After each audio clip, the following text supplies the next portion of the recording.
नमस्कार विद्यार्थी मित्रांनो, माझे नाव आहे दिव्या शालिक्राम खरात। मी आता 5वी मध्ये शिकत आहे। माझ्या शाळेचे नाव जिल्हा परिषद माध्यमिक शाळा पानकनेरगाव। आमच्या शाळेमध्ये ग्रंथालय राबवण्यात आलेले आहे। त्या ग्रंथालयामध्ये खूप छान छान गोष्टीचे पुस्तके आहेत। मी त्या ग्रंथालयामधून हे पुस्तक घेतलेले आहे। माझ्या पुस्तकाचे नाव आहे नाच रे मोरा। या पुस्तकाचे लेखक आहे गदी मांडुळकर। या पुस्तकाची किंमत फक्त 100 रुपये आहे। मला हे पुस्तक खूप आवडलेले आहे। मी या पुस्तकामध्ये एक गोष्ट वाचली आहे। मी तुम्हाला ती गोष्ट सांगत आहे। एक घनदाट जंगल होते। त्या जंगलामध्ये खूप सारे प्राणी राहत होते। त्या प्राण्यामध्ये एक मोर राहत होता। तो खूप सुंदर दिसत होता। मग सारे प्राणी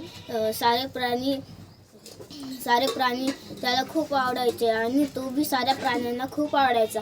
मग एके दिवशी पाऊस पडला। सारे प्राणी इथे तिथे पळून गेले। आपल्या घरामध्ये बसले आणि मग तो मोर त्या पावसामध्ये नाचू लागला होता आणि तो नाचताना सारे प्राणी आपापल्या घरामधून त्याला बघत होते आणि मग घरामध्ये बघत होते। तो नाचताना खूप छान दिसत होता आणि त्याने त्याचा पिसारा खोललेला होता। तो पिसारा खोलल्याच्या नंतर खूप छानच दिसू लागला। तितक्यातच इंद्रधनुष्य निघाला आणि तो मोर बी खूप खुश झाला आणि ते थेंब जसे जसे पडू लागले तसे त्या मोराला खूप मजा येऊ लागली होती। मग तो पाऊस थांबला आणि मग सारे प्राणी बाहेर निघाले आणि सारे जण त्याच्यासाठी टाळ्या वाजवू लागले होते। मग तो म्हणाला, टाळ्या वाजवायची काही गरज नाही, मला पावसामध्ये खेळायला खूप मजा येते। तुम्ही सारेजण माझ्यासोबत जर का पाऊस पडला तुम्ही सारेजण माझ्यासोबत खेळायला येसाल का? मग ते सारे प्राणी म्हणाले, आम्हाला तर पाण्यानं खूप भीती वाटते। मग मोर म्हणाला, नाही, पाण्यामध्ये काहीही भीती वाटत नसते। पाण्यामध्ये खेळायला तर खूप मजा येते। मग तसे म्हणून मग ते सारे प्राणी आपापल्या घरामध्ये गेला। मोर सुद्धा तो त्याच्या घरामध्ये गेला आणि मग रात्र झाली आणि मग परत पाऊस पडू लागला होता। थेंब थेंब पाऊस पडू लागला होता। त्या मोराला खूप मजा वाटत होती। मग तो घराबाहेर पडला आणि खूप नाचू लागला होता।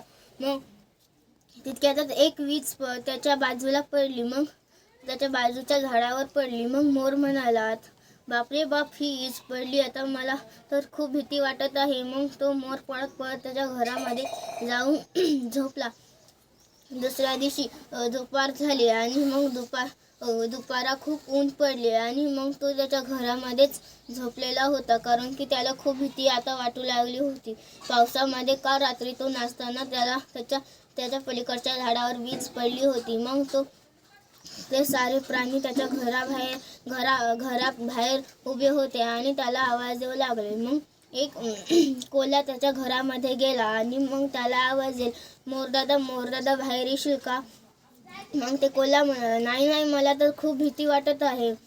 मग ते कोल्हा म्हणाला, कशाची बरं?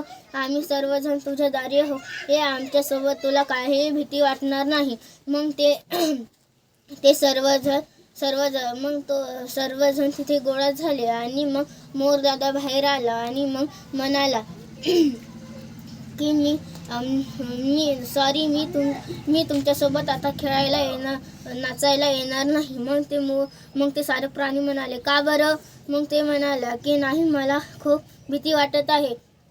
मग ते प्राणी म्हणाले, काहीही हरकत नाही, पण तू आमच्यासोबत खेळायला येशीलच। मग तसे म्हणले की पाऊस पडला। मग तो पाऊस पडताना त्याला खूप मजा येऊ लागली। धन्यवाद।